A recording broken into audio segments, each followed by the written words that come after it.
Shipbuilding. The shipbuilding financial assistance policy will be revamped to address cost disadvantages. This will also include credit notes for shipbreaking in Indian yards to promote the circular economy. Large ships above a specified size will be included in the infrastructure harmonized master list. Shipbuilding clusters will be facilitated to increase the range, categories and capacity of ships. This will include additional infrastructure, facilities, skilling and technology to develop the entire ecosystem. Maritime Development Fund. For long-term financing for the maritime industry, a Maritime Development Fund with a corpus of 25,000 crore rupees will be set up. This will be for distributed support and promoting competition. This will have up to 49% contribution by the government, and the balance will be mobilized from ports and from private sector. UDAN regional connectivity schemes. UDAN has enabled 1.5 crore middle-class people to meet their aspirations for speedier travel. The scheme has connected 88 airports, and operationalized 619 routes.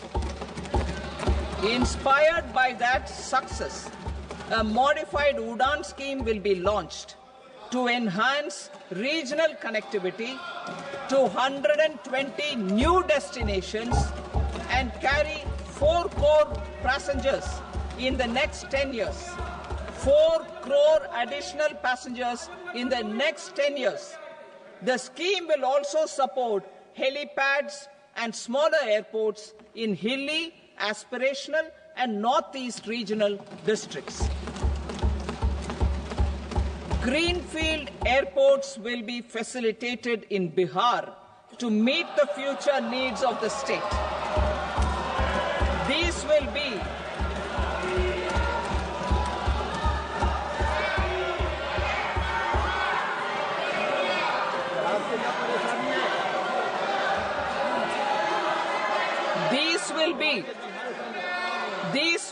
in addition to the expansion of the capacity of Patna Airport and a brownfield airport in Beta. Western Kosi Canal project in Mithilanchal. Financial support will be provided for the Western Kosi Canal ERM project, benefiting a large number of farmers cultivating over 50,000 hectares of land in the Mithilanchal region of Bihar. Mining sector reforms. Mining sector reforms, including those for minor minerals, will be encouraged through sharing of best practices and institutions of a state mining index. A policy for recovery of critical minerals from tailings will be brought out. Under the special window for affordable and mid-income housing, SWAMI, 50,000 dwelling units in stressed housing projects have been completed and keys handed over to home buyers. Another 40,000 units will be completed in 2025, further helping middle-class families who were paying EMIs on loans taken for apartments while also paying rent for their current dwellings. Building on this success, SWAMI Fund 2 will be established as a blended finance facility with contribution from the government, banks and private investors. This fund of 15,000 crore rupees will aim for expeditious completion of another 1 lakh units.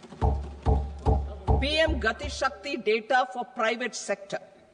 For furthering PPPs and assisting the private sector in project planning, access to relevant data and maps from the PM Gati Shakti portal will be provided. Tourism for employment-led growth. Top 50 tourist destination sites in the country will be developed in partnership with states through a challenge mode. Land for building key infrastructure will have to be provided by the states. Hotels in these destinations will be included in the infrastructure harmonized list. The following measures will be taken for facilitating employment-led growth: organizing intensive skill development programs for our youth, including in institutes of hospitality management, providing mudra loans for homestays, improving ease of travel and connectivity to tourist destinations, providing performance-linked incentives to states for effective destination management, including tourist amenities, cleanliness, and marketing efforts, and introducing streamlined e-visa facilities along with visa fee waivers for certain tourist groups. Continuing with the emphasis on places of spiritual and religious significance, in the July budget, there will be a special focus on destinations related to the life and times of Lord Buddha. Medical tourism and heal in India. Medical tourism and heal in India will be promoted in partnership with the private sector, along with capacity building and easier visa norms. Investing in innovation. To implement private sector-driven research, development and innovation initiatives announced in the July budget, I am now allocating 20,000 crore rupees for this purpose. A deep tech fund of funds will also be explored to catalyze the next generation startups as a part of this initiative.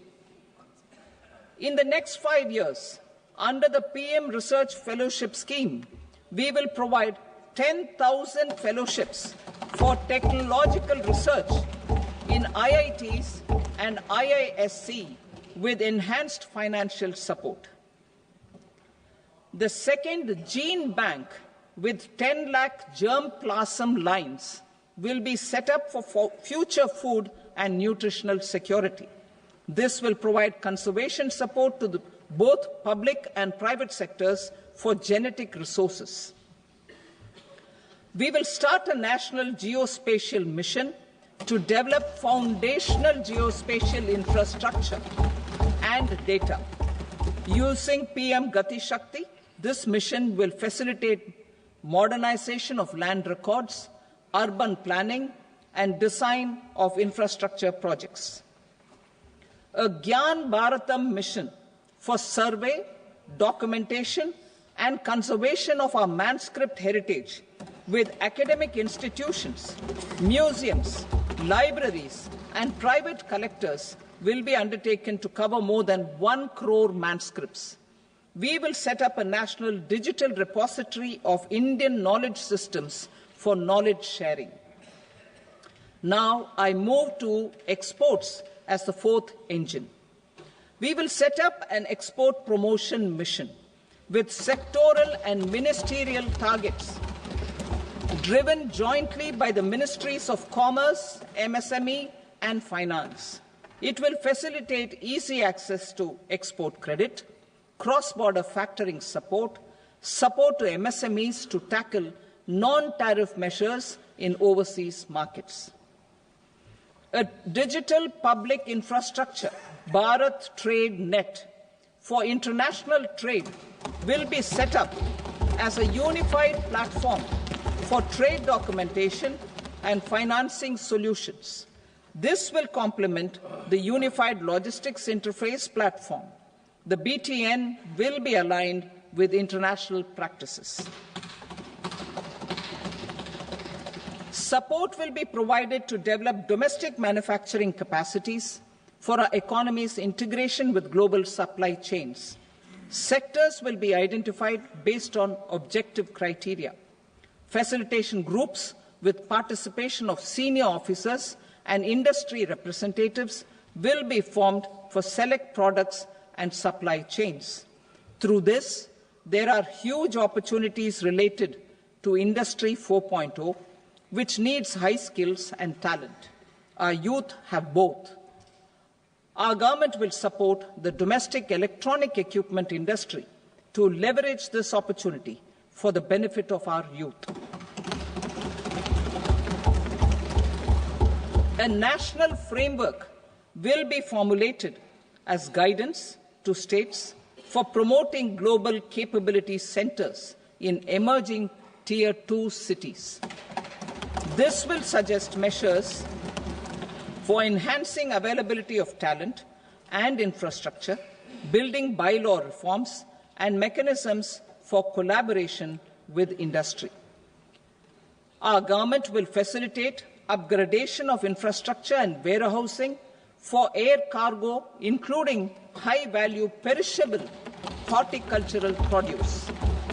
Cargo screening and customs protocol will be streamlined and made user-friendly. Reforms as the fuel.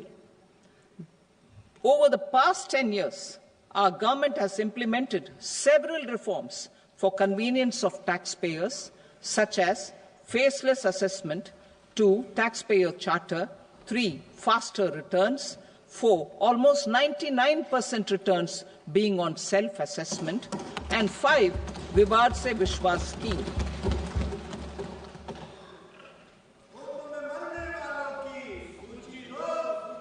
Continuing these efforts, I reaffirm the commitment of the Tax Department to trust first, scrutinize later. I also propose to introduce the new income tax bill next week. I will detail the indirect tax reforms and changes in direct taxes in Part B. Financial sector reforms. The FDI limit for the insurance sector will be raised from 74 to 100%. This enhanced limit will be available for those companies which invest the entire premium in India. The current guardrails and conditionalities associated with foreign investment will be reviewed and simplified.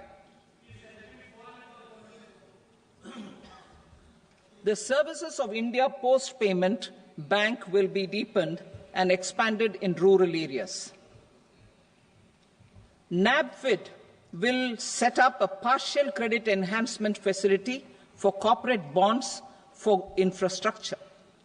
Public sector banks will develop Grameen Credit Score framework to serve the credit needs of SHG members and people in rural areas. A forum for regulatory coordination and development of pension products will be set up. To implement the earlier announcement on simplifying the KYC processes, the revamped Central KYC Registry will be rolled out in 2025. We will also implement a streamlined system for periodic updating. Requirements and procedures for speedy approval of company mergers will be rationalized. The scope for fast-track mergers will also be widened and the process made simpler. As proposed in the interim budget, we signed bilateral investment treaties with 2 countries in 2024 to encourage sustained foreign investment, and in the spirit of First Develop India, the current model BIT will be revamped and made more investor-friendly.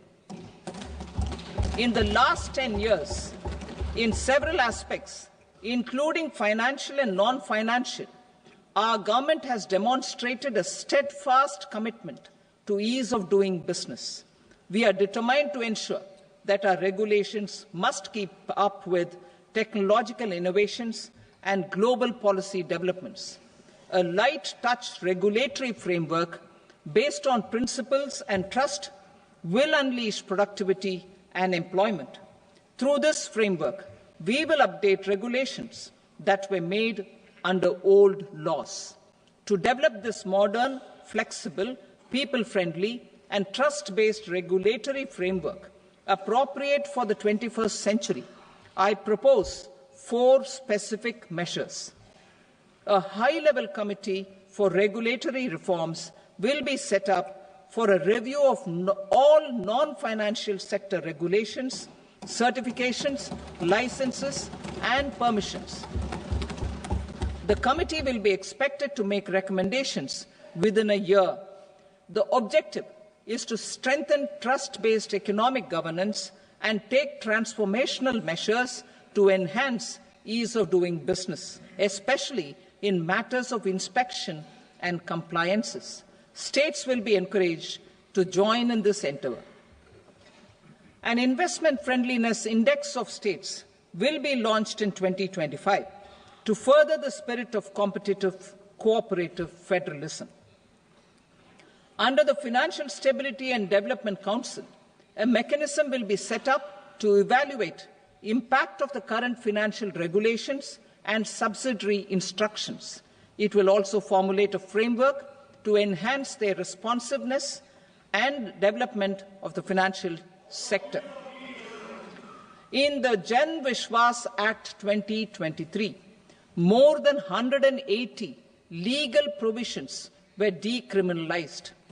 Our government will now bring up the Jan Vishwas Bill 2.0 to decriminalize more than 100 provisions in various laws.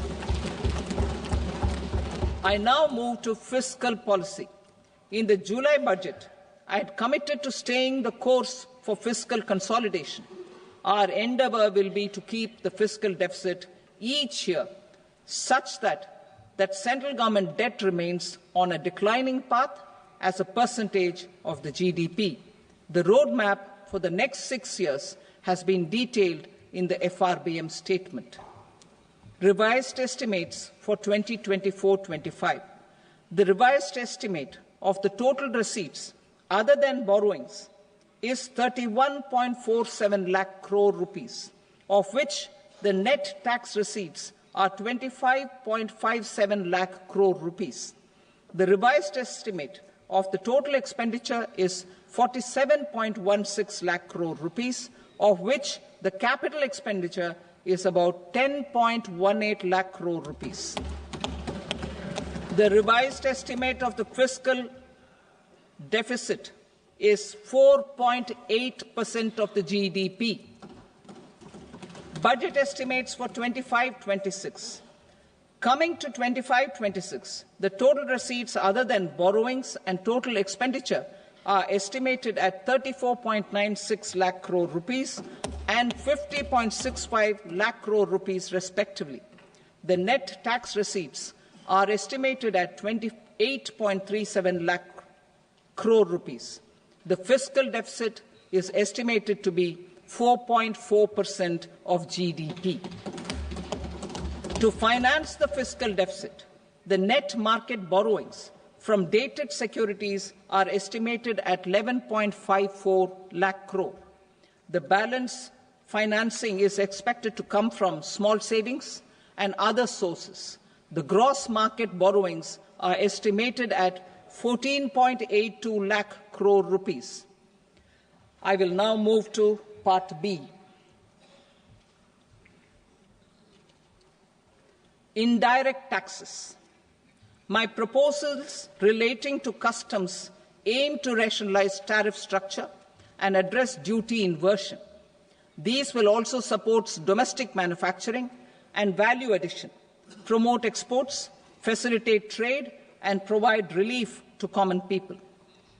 Rationalization of customs tariff structure for industrial goods. As a part of comprehensive review of customs rate structure announced in July 2024 budget, I propose to 1.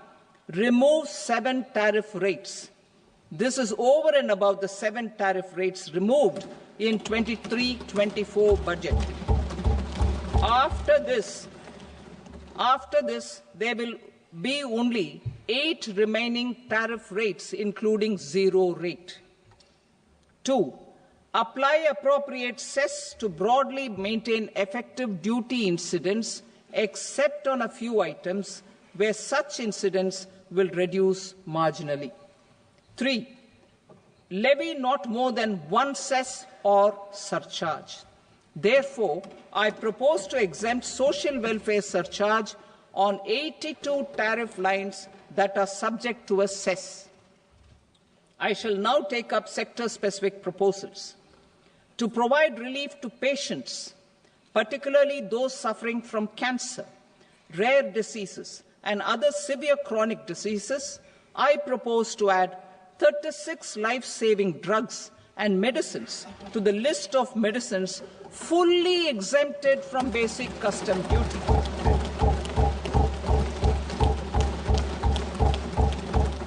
I also propose to add 6 life-saving medicines to the list attracting concessional custom duty of 5%. Full exemption and concessional duty will also respectively apply on the bulk drugs for manufacture of the above.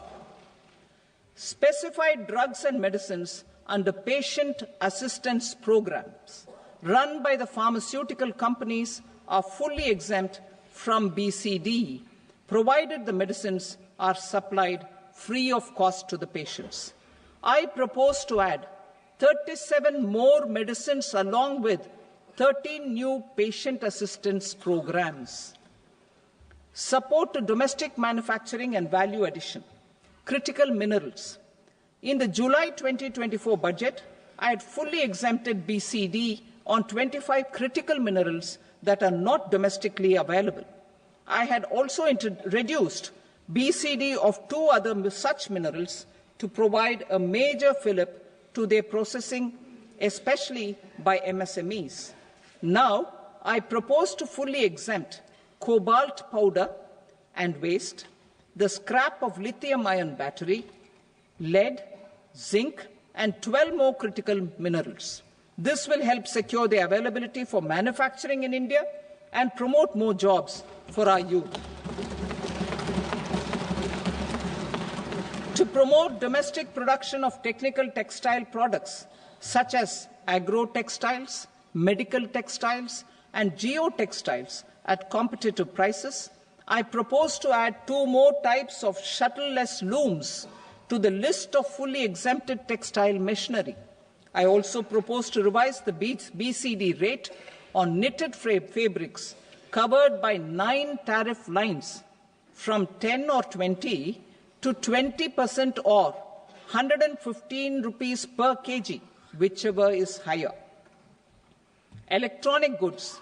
In line with our Make in India policy and to rectify inverted duty structure, I propose to increase the BCD on interactive flat panel display from 10% to 20% and reduce the BCD to 5% on open cell and other components.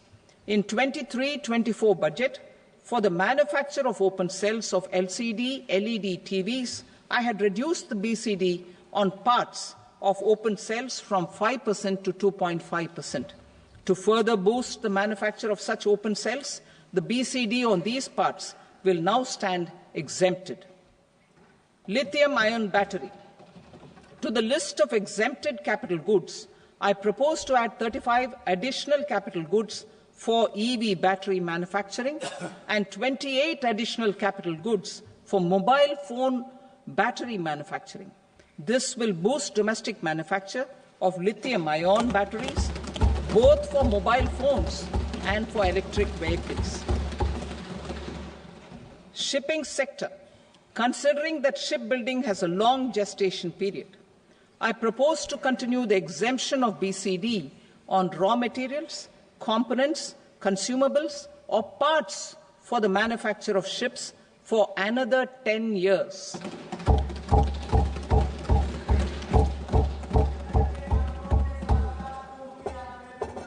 I also propose the same dispensation for shipbreaking to make it more competitive. Telecommunication. To prevent classification disputes, I propose to reduce the BCD from 20% to 10% on carrier-grade Ethernet switches to make it at par with non-carrier-grade Ethernet switches. Export promotion. To facilitate exports of handicrafts, I propose to extend the time period for export from 6 months to 1 year further extendable by another 3 months if required. I also propose to add 9 items to the list of duty-free inputs. Leather sector. I propose to fully exempt BCD on wet blue leather to facilitate imports for domestic value addition and employment. I also propose to exempt crust leather from 20% export duty to facilitate exports by small tanners. Marine products. To enhance India's competitiveness in the global seafood market, I propose to reduce BCD from 30% to 5% on frozen fish paste, surimi, for manufacture and export of its analog products. I also propose to reduce BCD from 15% to 5% on fish hydrolysates for manufacture of fish and shrimp feed. In July 2024 budget, to promote development of domestic MROs for aircraft and ships, I had extended the time limit for export of foreign origin goods that were imported for repairs from 6 months to 1 year and further extendable by 1 year. I now propose to extend the same dispensation for railway goods. Time limit for provisional assessment. Presently, the Customs Act 1962 does not provide any time limit to finalize provisional assessments, leading to uncertainty and cost to trade. As a measure of promoting ease of doing business, I propose to fix a time limit of 2 years, extendable by a year, for finalizing the provisional assessment. I propose to introduce a new provision that will enable importers or exporters, after clearance of goods, to voluntarily declare material facts and pay duty with interest but without penalty. This will incentivize voluntary compliance.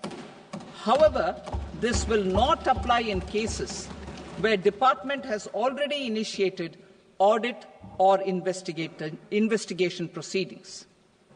For industry to better plan their imports, I propose to extend the time limit for the end use of imported inputs in the relevant rules from 6 months to 1 year.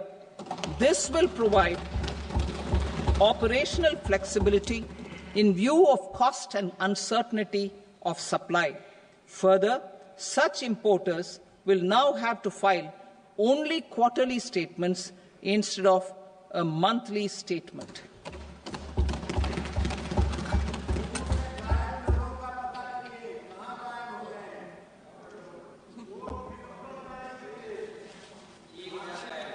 I now come to my direct tax proposals. In Part A, I have briefly underlined taxation reforms as one of key reforms to realize our vision of Vikasit Bharat. In respect of criminal law, our government had earlier ushered in Bharatiya Nyaya Sanhita, replacing Bharatiya Danda Sanhita.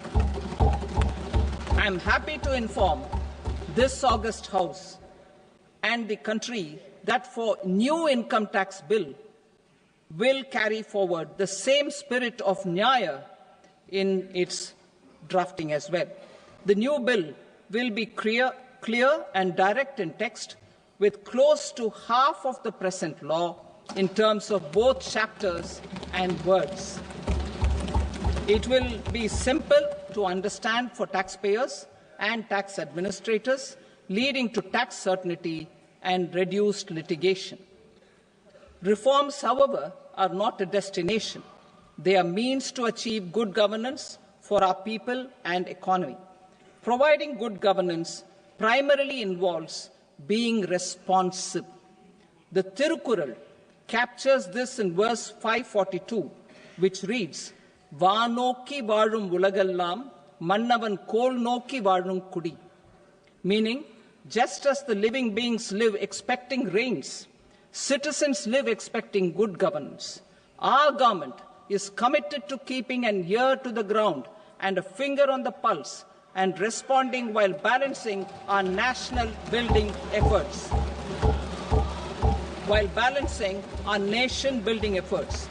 The following measures will detail just how our government will, under the guidance of PM Modi, has taken steps to understand and address. I repeat that sentence, sir. The following measures will detail just how our government, under the guidance of PM Modi, has taken steps to understand and address the needs voiced by our citizens. My tax proposals are guided by this spirit. The objectives of my proposals are as follows. Personal income tax reforms with special focus on middle class. Rationalization of TDS and TCS for easing difficulties. Encouraging voluntary compliance. Reducing compliance burden. Ease of doing business, employment and investment. I will come to my proposal on personal income tax towards the end. TDS and TCS, rationalization for easing difficulties. I propose to rationalize tax deduction at source, TDS, by reducing the number of rates and thresholds above which TDS is deducted. Further, threshold amounts for tax deduction will be increased for better clarity and uniformity. The limit for tax deduction on interest for senior citizens is being doubled from the present 50,000 rupees to 1 lakh rupees.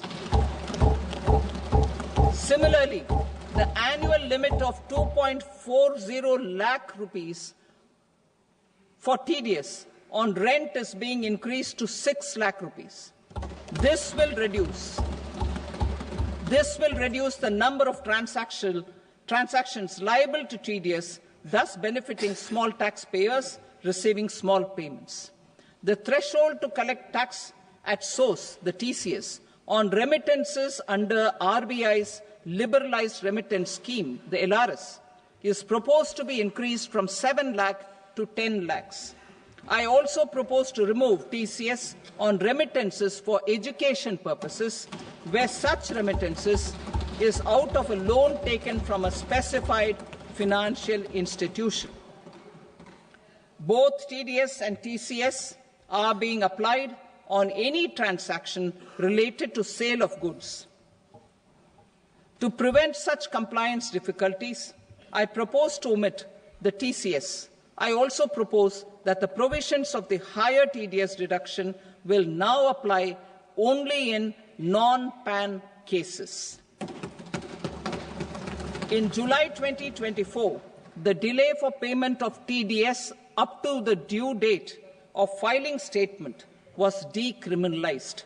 I propose to provide the same relaxation to TCS provisions as well.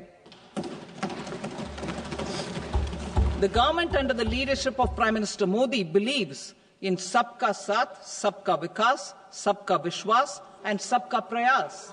In line with this, we brought in updated return facility in 2022 for voluntary compliance by taxpayers who had omitted to report their correct income. Our trust in taxpayers was proved right. Nearly 90 lakh taxpayers voluntarily updated their incomes by paying additional tax. Taking this trust further, I now propose to extend the time limit to file updated returns for any assessment year from the current limit of 2 years to 4 years. I propose to reduce the compliance burden for small charitable trusts and institutions by increasing their period of registration from 5 years to 10 years. It is also proposed that disproportionate consequences do not arise for minor defaults, such as incomplete applications filed by charitable entities. Presently, taxpayers can claim the annual value of self-occupied properties as nil only on the fulfillment of certain conditions. Considering the difficulties faced by taxpayers, it is proposed to allow the benefit of 2 such self-occupied properties without any condition. To streamline the process of transfer pricing and to provide an alternative to yearly examination, I propose to introduce a scheme for determining arm's length price of international transaction for a block period of 3 years. This will be in line with global best practices.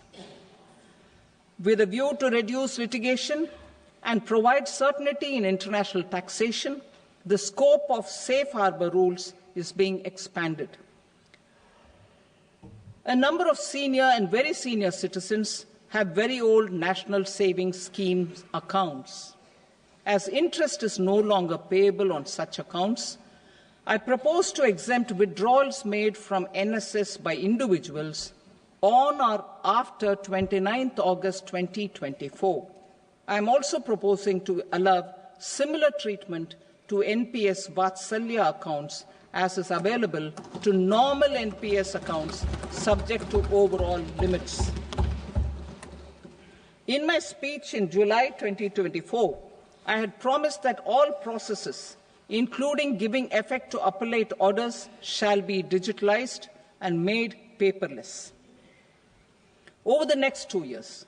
So I'm happy to announce that digitalization is being made operational now. In July 2024, we brought in the Vivad Se Vishwas scheme to resolve income tax disputes pending in appeal. The scheme has received a great response, with nearly 33,000 taxpayers having availed of the scheme to settle their disputes. I have a few proposals to promote investment and employment. It is proposed to provide a presumptive taxation regime for non-residents who provide services to a resident company that is establishing or operating an electronics manufacturing facility. I further propose to introduce a safe harbour for tax certainty for non-residents who store components for supply to specified electronics manufacturing units. Presently, the tonnage tax scheme is available only to sea-going ships. The benefits of existing tonnage tax scheme are proposed to be extended to inland vessels registered under the Indian Vessels Act 2021 to promote inland water transport in the country. Extension for incorporation of startups. We continue to support the Indian startup ecosystem. I propose to extend the period of incorporation by 5 years to allow the benefit available to startups which are incorporated before 1/4/2030.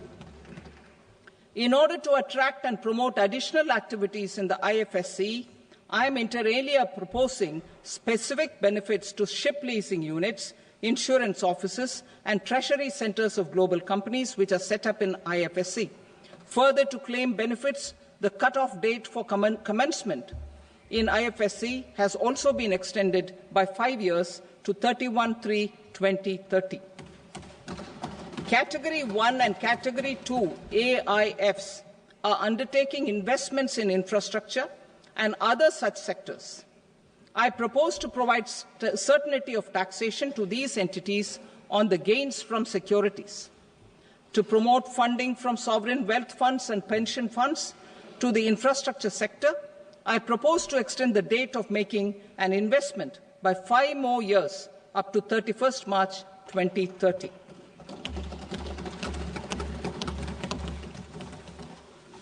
Personal income tax reforms with special focus on middle class. Democracy, demography, and demand are the key support pillars in our journey towards Vikasit Bharat. The middle class provides strength for India's growth. This government, under the leadership of Prime Minister Modi, has always believed in the admirable energy and ability of the middle class in nation building. In recognition of their contribution,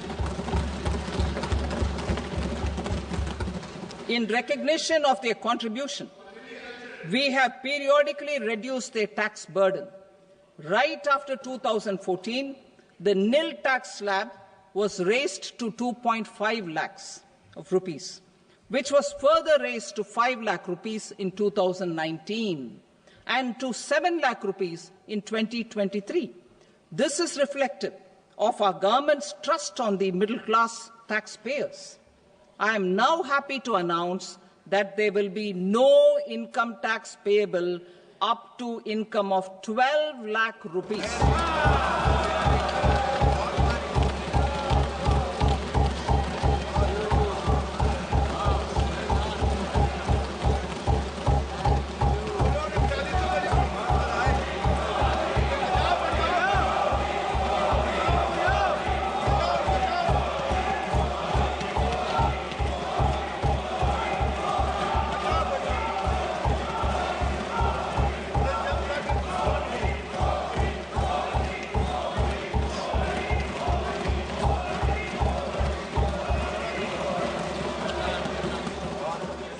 So, average income of 1 lakh per month other than the special rate income such as capital gains under the new regime.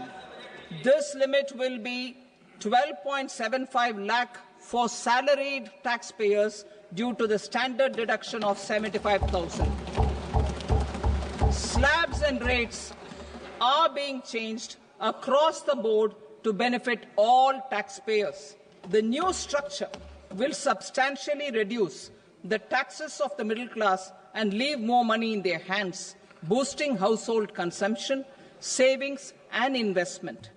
In the new tax regime, I propose to revise tax rate structures as follows: 0 to 4 lakh rupees nil, 4.8 lakh rupees to 4 to 8 lakh rupees 5%, 8 to 12 lakh rupees 10%, 12 to 16 lakh rupees 15%, 16 to 20 lakh rupees 20%, 20 to 24 lakh rupees 25%, and above 24 lakh rupees 30%. To taxpayers up to 12 lakh of normal income, other than special rate income such as capital gains. I read that again. To taxpayers up to 12 lakh of income, other than special rate income such as capital gains, tax rebate is being provided in addition to the benefit due to slab rate reduction in such a manner that there is no tax payable by them. The total tax benefit of slab rate changes and rebate at different income levels can be illustrated with a few examples. A taxpayer in the new regime with an income of 12 lakh rupees will get a benefit of 80,000 rupees in tax, which is 100% of tax payable as per the existing rates. A person having income of 18 lakh rupees will get a benefit of 70,000 rupees in tax, that is 30% of tax payable as per existing rates.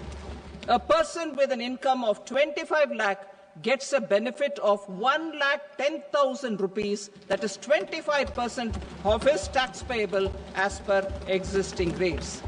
Details of my tax proposals are given in the annexure. As a result of these proposals, Honourable Speaker, sir, revenue of about 1 lakh crore in direct taxes and 2,600 crores in indirect taxes will be foregone. Mr. Speaker, sir, with this, I commend the budget to this august House.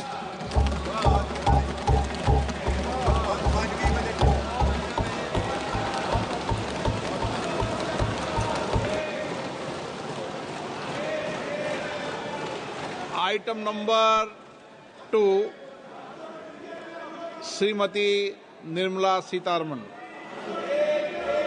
Sir, with your permission, I rise to lay on the table the following statements under Section 3(1) of the Fiscal Responsibility and Budget Management Act 2003, medium-term fiscal policy cum fiscal policy strategy statement and macroeconomic framework statement. Item number 3, Srimati Nirmala Sitharaman. Sir, with your permission, I rise to move for leave to introduce the Finance Bill 2025. प्रश्न ये है कि विधेयक को पुनर्स्थापित करने की अनुमति प्रदान की जाए। जो सदस्य इसके पक्ष में हाँ कहें, जो सदस्य विरोध में ना कहें। मेरे विचार में निर्णय हाँ वालों के पक्ष में हुआ। हाँ वालों के पक्ष में अनुमति प्रदान की जाती है। माननीय मंत्री जी, अब विधेयक को पुनर्स्थापित करें। Sir, I introduce the bill. Thank you. सभा की कार्रवाई सोमवार दिनांक 3 फरवरी 2025 को प्राप्त 11 बजे तक के लिए स्थगित की जाती है।